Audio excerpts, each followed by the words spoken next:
Écoutez-moi attentivement ce que je vais vous dire. L'Esprit de Dieu a pris le temps de m'enseigner par rapport à quelque chose. Et je vais partager cela avec toi. Très très important. Dieu m'a fait comprendre que dans les temps de la fin dans lequel nous sommes, il y a un démon que le diable a lancé dans l'atmosphère spirituelle. Et Dieu m'a dit c'est un esprit que le diable a lancé dans le monde entier afin de pouvoir déstabiliser les enfants de Dieu. Afin de pouvoir détruire les enfants de Dieu. Afin de pouvoir empoisonner les enfants de Dieu. Afin de pouvoir casser les enfants de Dieu. Le diable a lancé un esprit dans le monde entier afin de détruire les enfants de Dieu. Et je posais la question, Seigneur, mais quel est cet esprit-là? Et l'Esprit de Dieu m'a conduit dans un texte que je vais lire avec toi avant de pouvoir continuer. Je suis dans le livre de Jérémie chapitre 51. Écoutez très bien la parole de Dieu. Je lis la parole de Dieu avec respect et considération. Voici, j'en veux à toi, montagne de destruction, dit l'Éternel. À toi qui détruisais toute la terre, j'étendrai ma main sur toi. Je te roulerai du haut des rochers et je ferai de toi une montagne embrasée. Et Dieu m'a fait comprendre. Le diable envoie un esprit dans la vie de beaucoup d'enfants de Dieu. Écoute-moi, tu me suis et tu me regardes actuellement. Il y a un problème terrible qui se manifeste dans ta vie et tu te poses souvent la question, mais qu'est-ce qui m'arrive et qu'est-ce qui se passe? Il y a un problème extrême qui est en train de se manifester dans ta vie et tu te poses en toi-même la question, mais qu'est-ce qui ne va pas et pourquoi ma vie n'arrive pas à éclore? Mais pourquoi ma vie n'arrive pas à aller de l'avant? Mais pourquoi le VIH-Sida est toujours dans ma vie? Mais pourquoi les problèmes de santé sont toujours dans ma vie? Mais pourquoi ce monsieur m'a largué et pourquoi cette dame m'a largué? Tu te poses la question, mais pourquoi les finances n'arrivent pas à tomber dans mes mains et les finances se dilapident et disparaissent facilement? Tu te poses la question, mais pourquoi ce visa-là, je n'arrive pas à l'obtenir pour aller rencontrer mon époux, pour aller rencontrer mon épouse, pour aller voir ma famille? Tu te poses la question, mais pourquoi je n'arrive pas à terminer cette maison et pourquoi je n'arrive pas à construire? Pourquoi je ne suis pas propriétaire de ma propre maison et pourquoi je n'arrive même pas à subvenir à mes besoins? Pourquoi je n'arrive pas à manger? Mais Seigneur, qu'est-ce qui se passe dans ma vie? Tu te poses mille et une questions par rapport à ta vie, à ta destinée et tu ne sais pas qu'est-ce qui se passe. L'Esprit de Dieu m'a mis à cœur de venir te dire ce soir, il y a un démon qu'ils ont assigné à ta vie afin de te détruire et de te déstabiliser. C'est un esprit de mort, un esprit de destruction. Le diable a lancé dans la vie de plusieurs enfants de Dieu dans les temps de la fin, pas pour te détruire, mais pour détruire ta destinée et ta vie. C'est pas la mort qui vient envoyer sur toi pour que tu meurs, non, mais il veut détruire tous les domaines de ta vie. Tu te lances dans le commerce, ça n'avance pas. Tu te lances dans le football, ça n'avance pas. Tu te lances dans le business, ça n'avance pas. Ton mariage échoue. Tu te maries, divorce. Tu te fiances, ça se brise.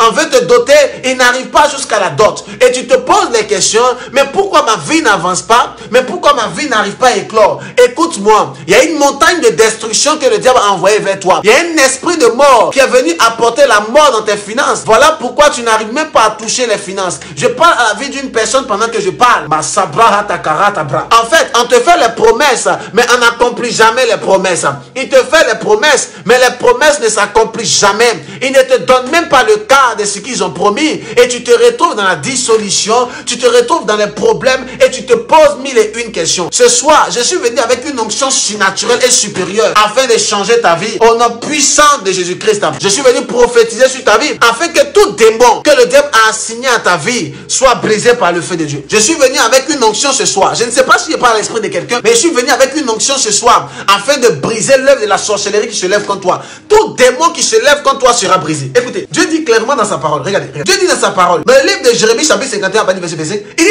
j'en veux à toi montagne de destruction. Donc Dieu en veut à une montagne, mais c'est une montagne de destruction. Beaucoup de personnes nous ont fait croire que la montagne, c'est la montagne de l'Éternel. Beaucoup de personnes nous ont fait croire que lorsqu'on parle de montagne, on fait allusion à la gloire. On fait allusion à la montagne qui appartient à Dieu. On nous fait allusion à une bénédiction. On nous fait allusion aux jeunes. Écoute-moi, il y a ce qu'on appelle la montagne, mais la montagne de destruction. Écoutez, la montagne est le symbole d'une force surnaturelle. La montagne est le symbole d'une gloire énorme. La montagne est le symbole d'un problème, un problème énorme. Mais ici, Dieu prend la montagne comme le symbole d'une destruction. Il dit, j'en veux à toi, montagne de destruction. Écoute-moi, il y a des montagnes de destruction dans ta vie, dans ta destinée, qui sont en train de tout détruire. Mais je déclare ce soir que ces montagnes seront ébranlées par le feu, par le sang. Je branle toutes ces montagnes qui se lèvent contre toi. La montagne de la pauvreté que je vois dans mon esprit est brisée par le feu. Oh my God. Toute montagne qui a été envoyée contre toi, je brise cette montagne par le feu, par le sang. Au nom, ton amen me dérange ce soir. Sérieusement, ton amen me dérange. Je veux entendre ton amen de là où tu es. Je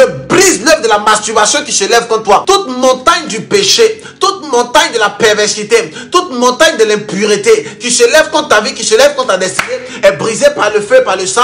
au nom puissant de Jésus-Christ. Quelle que soit la montagne qui s'est levée contre ton enfantement, je déclare que cette montagne soit ébranlée. Et je prophétise ton enfantement de là où tu es par la puissance du Saint-Esprit. Écoute-moi, listen to me carefully. Écoute-moi attentivement. Quelque chose va t'arriver. Jesus, il y a une personne à qui je parle pendant que je suis en train de prophétiser comme ça. J'entends ton nom dans mon esprit, tu t'appelles Julie. Tu es là pendant que je parle. Et il y a une montagne de destruction dans ta vie. Mais cette montagne de destruction se situe précisément au niveau de ton ventre. Et ça crée beaucoup de problèmes dans ta vie et dans ta destinée. Je prie pour toi et pour ta destinée. Je prophétise. La montagne de pauvreté est ôtée. La montagne de maladie est ôtée. Au nom puissant de Jésus-Christ. Je suis en train de prophétiser dans la vie de plusieurs personnes. Pendant que je parle, je vois des montagnes de destruction dans votre vie. Et je vois des montagnes de pauvreté. Des montagnes de misère que le diable a envoyées vers toi pour vous nuire. Oh my God, ma sabraïdaha. Dans le simple fait et dans le simple but de pouvoir détruire ta vie et détruire ta destinée. Je parle à une personne qui est là pendant que je parle. Je te vois dans un avion. C'est comme si tu es hôtesse de l'air. Tu es comme un steward.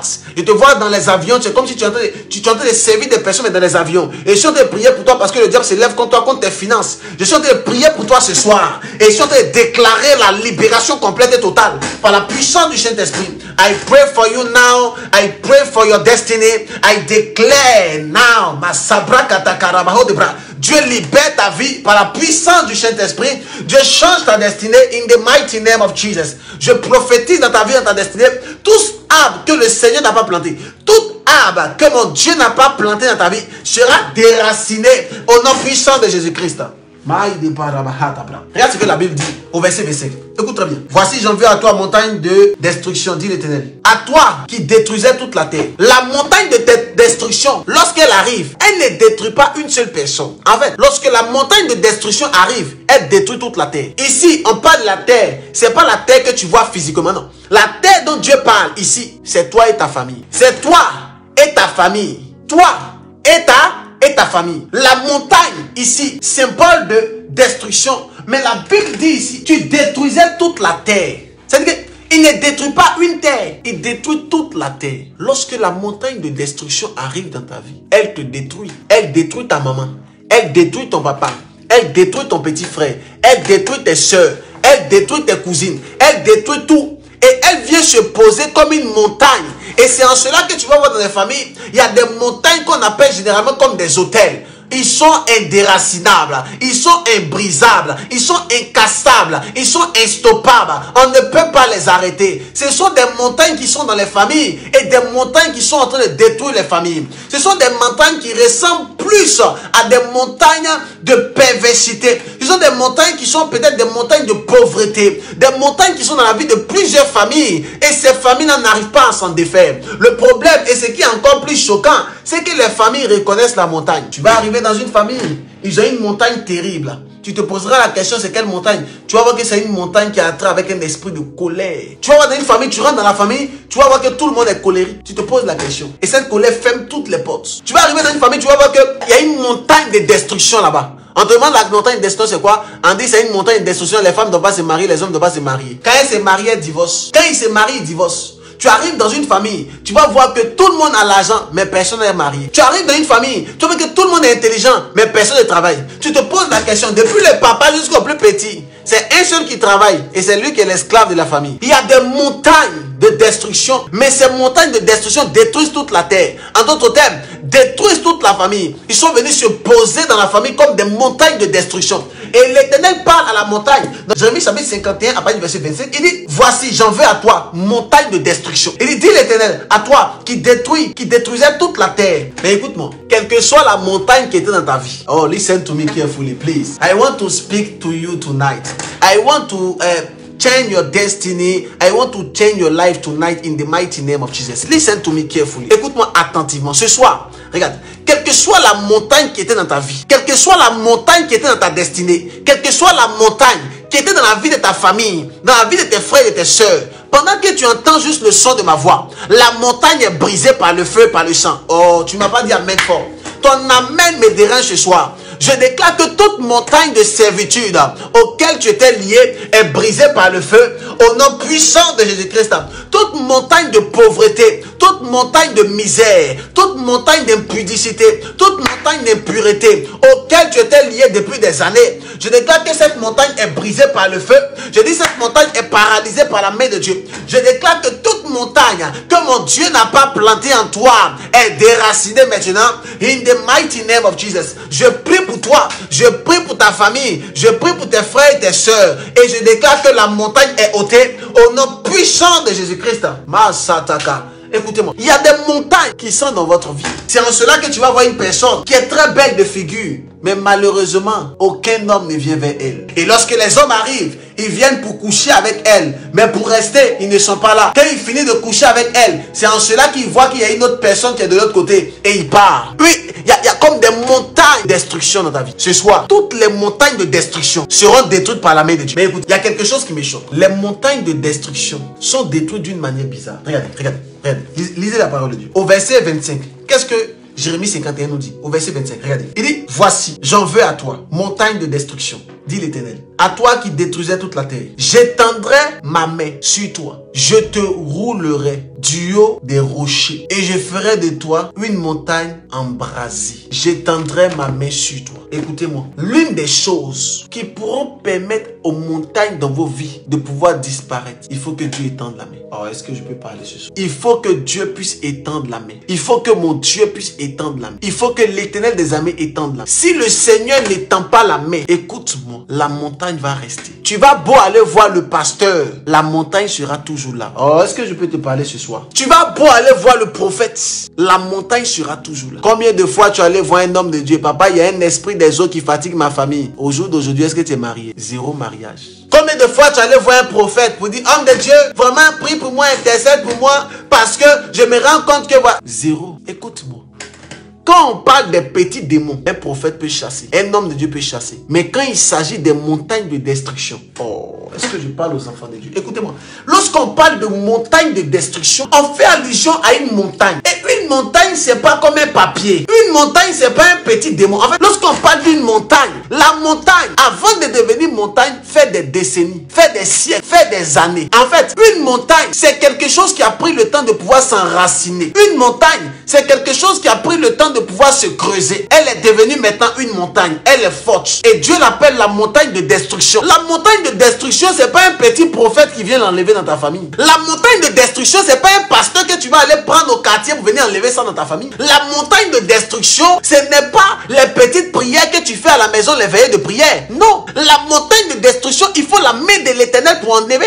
Une montagne de destruction, c'est pas n'importe quel homme de Dieu qui va pour enlever ça. C'est en cela que tu vas voir des personnes qui font des veillées de prière pour chasser l'esprit de colère dans les familles. Et ils finissent de faire veiller de prière là. C'est là même ils se frappent encore bien. La montagne de destruction, c'est eux qui arrivent dans la famille et qui arrivent dans le couple. Ils disent non, pasteur, dans mon couple là, on sent qu'il y a une pauvreté financière. Ma vie n'avance pas. Je comprends pas. Et puis ils prient, mais rien ne se passe. Une montagne de destruction n'est pas comme n'importe quel démon. Il y a des choses que tu praticalises devant tout le monde, l'esprit part. Mais il y a des démons. Il y a des démons là. Il y a des dimensions des démons. Il y a des dimensions où c'est la main de l'Éternel qu'il faut arriver. Pas lire la Bible. Il y a des gens qui m'étonnent.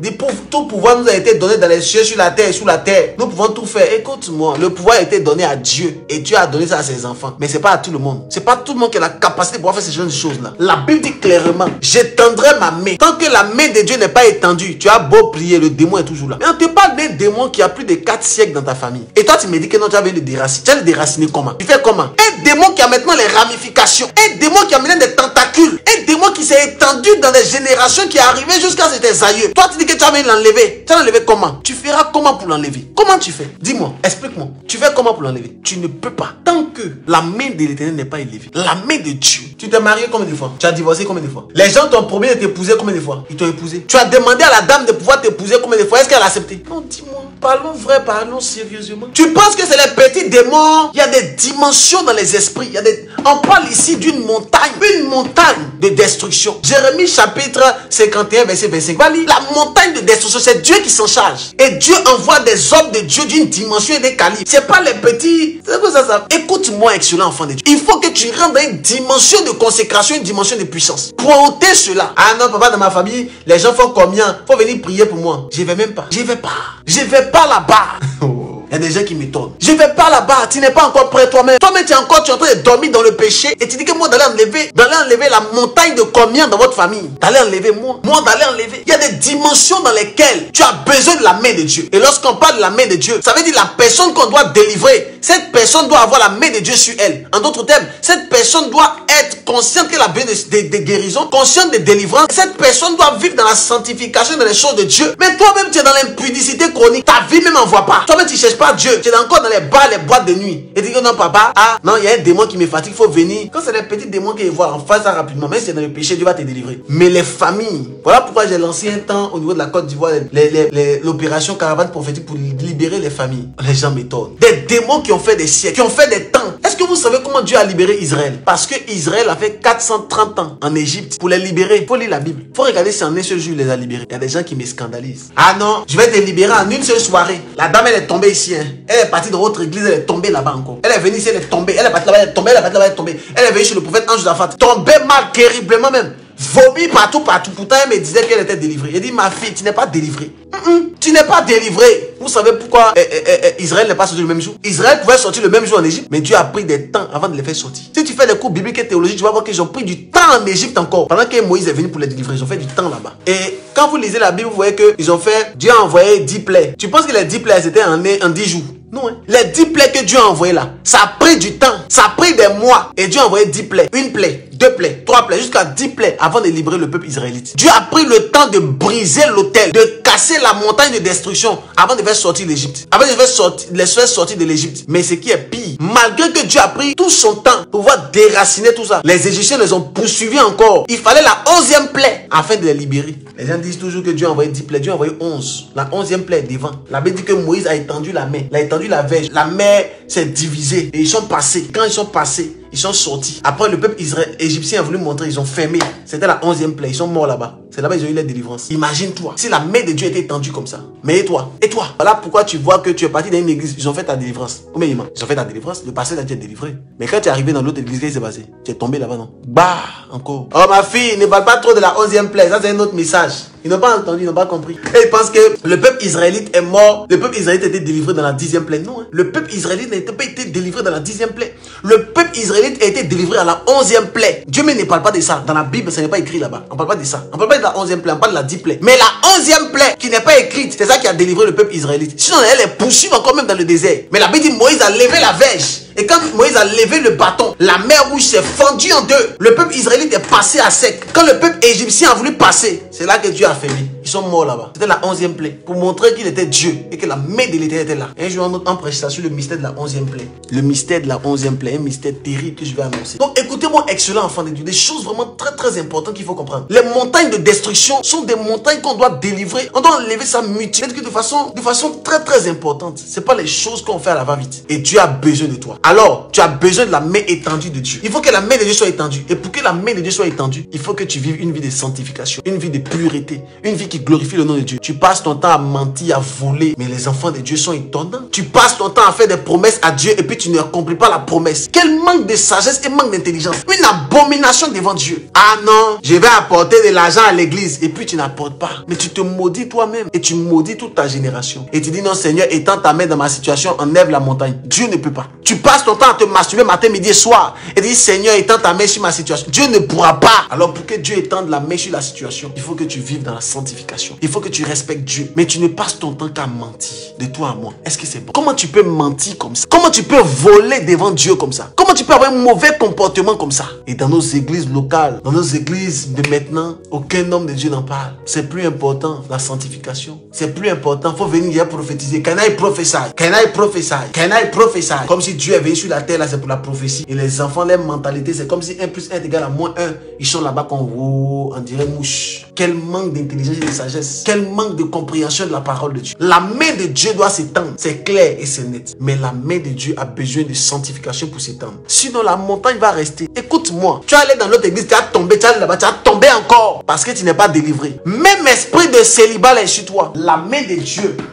doit briser la montagne. Et ce soir, je vois dans mon esprit plusieurs montagnes qui étaient dans votre vie être brisées par le feu de Dieu. Oh, tu m'as pas dit amen fort. J'ai dit, je vois des montagnes qui étaient aiguës, des montagnes qui étaient dans votre corps et dans votre vie, des montagnes qui étaient dans votre destinée. Ces montagnes seront ébranlées par le feu de Dieu. Mais la chose qui permettra que la main de Dieu sera étendue pour ébranler les montagnes, écoute-moi, c'est ta sanctification. Sors des boîtes de nuit, sors des maquis, sors des bars. Arrête avec la cigarette et arrête avec l'alcool abusif. Arrête-moi ça. Dieu veut te libérer, te délivrer. Dieu veut délivrer tous les domaines de ta vie. Et tu as besoin de ta sanctification. Dieu veut faire quelque chose de grand avec toi. Écoute-moi, ne te dis pas à toi, mais comme le prophète a prophétisé sur ma vie, comme l'homme de Dieu a prophétisé sur ma vie, non, ça veut dire que Dieu est moi. Écoute-moi, Dieu n'est pas dans les péchés. Dieu veut étendre sa main pour te délivrer. Est-ce que tu vois ta vie là? C'est une vie qui glorifie le nom de Dieu. Dieu t'avait promis des grandes choses. Mais est-ce que la promesse là, tu es entré dedans? Tu n'es pas encore entré dedans. Tu n'es pas encore entré dans la promesse de Dieu pour ta vie. Pourquoi? À cause de ta débauche et de ton impudicité. À cause de ton manque de constance. On ne sait même pas, Dieu même ne sait même pas dans quelle église. On ne sait même pas dans quelle église on va t'identifier. Tu es partout en même temps. Tu es chez le prophète tel, le pasteur tel, tu es le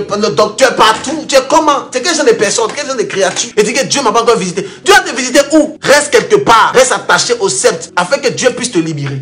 Je vois la libération arriver vers toi. Mais Dieu a besoin de ta sanctification. Le message peut ne pas te plaire, c'est pas bien grave. Mais Dieu a besoin de ta sanctification afin de libérer ta vie. Pendant que je suis en train de prier comme ça, je suis en train de voir des choses dans mon esprit. Oh my God. Je prophétise pendant que je parle. Je vois beaucoup de choses dans mon esprit. Je suis actuellement à Paris. Ici au plein centre de Paris. Ici dans le 18e arrondissement.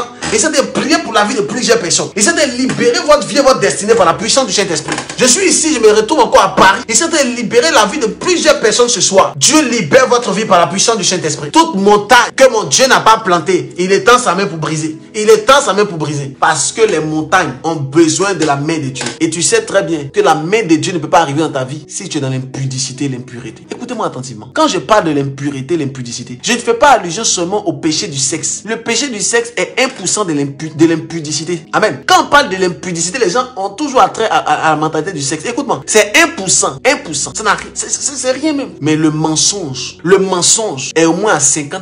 Et les gens banalisent le mensonge sans savoir que le mensonge est une impudicité terrible. Peut-être que vous ne savez pas, mais la Bible dit, le père du mensonge c'est le diable. Donc celui qui ment c'est le fils du mensonge, c'est le fils de Satan. Donc ce que tu ne sais pas, à force de mentir, ton papa c'est Satan. Ton papa c'est pas Dieu, ton papa c'est Satan. Et donc comme ton papa c'est Satan parce que tu es le fils d'un menteur, la main de Dieu ne peut pas agir dans ta vie pour ôter le démon. Comment quelqu'un qui passe son temps à mentir? Ah, je m'en vais à Dubaï. Comment tu peux passer ton temps à mentir? Souvent, il y a des gens qui mentent même aux hommes de Dieu. Quel mensonge extraordinaire. Tu peux mentir même à un homme de Dieu dans son bureau. C'est terrible et c'est extraordinaire. Tu peux même mentir à Dieu devant sa face pour te sortir d'une situation. Pour te sortir d'une situation, tu mens, tu voles. Et tu dis, Seigneur, étends ta main sur ma situation. Dieu va étendre comment? Dieu n'étendra jamais, il n'étendra pas. Parce que tu es un menteur. Tu es dans l'impureté, l'impudicité. Tu passes ton temps dans le mensonge et dans le vol, dans la dissolution. Je ne peux pas comprendre des personnes qui passent leur temps à boire l'alcool. Il dit que non, je suis serviteur de Dieu, mais il est dans l'alcool. L'alcoolisme. Mais tu sais bien que tu es dans l'alcool et que tu ne peux pas prendre un verre pour laisser. Ne bois plus. Il y a des personnes qui sont mandatées à boire juste un seul verre et puis ils sont bien. Mais toi, tu ne peux pas boire un seul verre. Tu as sifflé,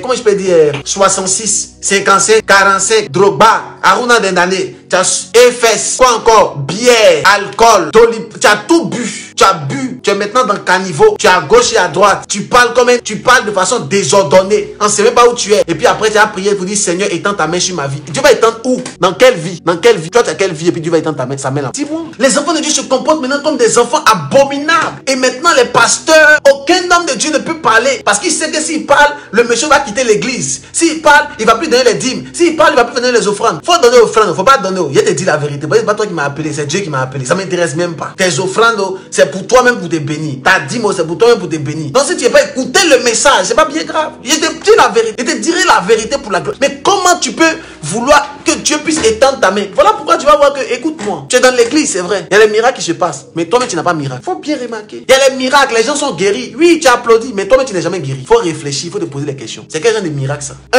Mais toi-même, pourquoi ça n'arrive pas sur toi aussi? 2. Dieu veut étendre sa main sur toi pour te faire sortir de cette... Comment ce monsieur peut te promettre 1 milliard et puis il ne te donne pas les 1 milliard? Tu dois être révolté. Comment ce monsieur peut te promettre 2 millions et puis il ne te donne pas? Comment cette entreprise peut dire je vais t'embaucher et puis on t'embauche pas? Comment tu vois que tu as tous les dossiers requis pour avoir le travail, on ne te donne pas le travail? Mais il faut te poser les questions. Dieu n'a pas étendu sa main. La montagne s'est opposée. La Bible dit les meilleures productions appartiennent aux enfants de Dieu. Toi, tu manges quoi en Côte d'Ivoire là-bas? Tu manges quoi en France? Tu manges quoi en Suisse? Tu es clochard actuellement là. On ne sait même pas si tu as maison pour dormir. Tu es 0,00 moins 1. Tu es 0. 0 à la base et 0 à la rive. Tu n'as rien. Ah non, le royaume des cieux appartient aux pauvres. Écoute-moi, le royaume des cieux n'appartient pas aux pauvres. Le royaume des cieux appartient aux enfants de Dieu. Et les enfants de Dieu sont riches. Mais à cause de ton impureté, ton manque de sanctification, la main de Dieu n'arrive même pas à s'étendre. Et les hôtels sont en train de crier contre toi. Comment tu me dis, ah, dans ma famille là, il y a un hôtel là. C'est un hôtel de pauvreté. Oh. Tout le monde est pauvre. Et tu es fier de dire ça. La pauvreté peut être mes parents. Mais moi, pour ma part, la pauvreté s'arrête. La pauvreté a peur de moi. La misère se stoppe à mon niveau. Voilà comment tu dois parler. Écoute-moi. Dans ta famille, tout le monde a le cancer. Mais sur toi, le cancer doit s'arrêter. Parce que la Bible n'a jamais écrit que le cancer doit être pour les enfants de Dieu. Sur toi, le cancer doit s'arrêter d'une manière instantanée et d'une manière rapide. Parce que tu es un enfant de lumière. Ah, dans ma famille là, tout le monde meurt jeune. C'est sûr que mon mère n'est pas duré sur la terre. Il est mort aussi. Son cousin est mort. Sa cousine est morte. Tout le monde meurt. Et toi, tu dis que non. Ah, c'est un don. C'est héréditaire. Hein? C'est héréditaire. Il faut que la main de Dieu puisse s'étendre. Mais comme tu es dans le péché et tu es dans l'abomination, comment tu pourras? Comment tu feras? Comment cela se fera-t-il? Mais ce soir, je prie pour toi et je prie pour ta destinée. Je prie pour toi et je prie pour toute ta famille. Je prie pour toi pour qu'il m'entende et qu'il me suit. Que mon Dieu te donne la force de sortir de l'impureté et qu'il étende sa main sur toi afin de te libérer de cette montagne au nom de Jésus-Christ. Que Dieu utilise son serviteur que je suis. Que Dieu utilise les vrais serviteurs, les prophètes des temps de la fin, afin de pouvoir libérer ta vie et libérer tous les domaines de ta destinée. Je prie qu'il restaure toute ta famille au nom puissant de Jésus-Christ. Quel que soit le problème qui était dans ta vie, qui était dans ta destinée, mon Dieu étend sa main maintenant au nom puissant de Jésus-Christ. Je déclare que tu sors de la misère, de la précarité, tu sors de la pauvreté et tu sors des choses qui ne glorifient pas le nom de Dieu. Je prophétise sur ta vie et je déclare que ce que tu recherchais demande le Seigneur depuis des années. Mon Dieu te l'accorde maintenant. In the mighty name of Jesus. Reçois ta délivrance. Receive your deliverance. Receive your miracle in the mighty name of Jesus.